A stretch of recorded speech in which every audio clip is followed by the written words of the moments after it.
ஆண்டவன் முகத்தை பார்க்கணும், நான் அவனிடம் ஒண்ணே ஒண்ணு கேட்கணும். ஏண்டா சாமி என்னை படைச்சே, என்னை படைக்கையிலே என்ன நினைச்சேன். ஏண்டா சாமி என்னை படைச்சே, என்னை படைக்கையிலே என்ன நினைச்சேன். ஆண்டவன் முகத்தை பார்க்கணும், நான் அவனிடம் ஒண்ணே ஒண்ணு கேட்கணும்.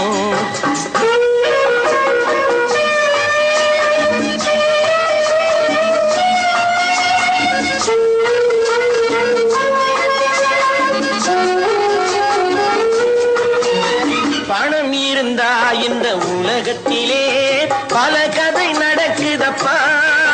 நீ படைக்கையிலே கொஞ்சம் நோட்டையும் கிழிச்சு படைச்சா உதவியப்பா.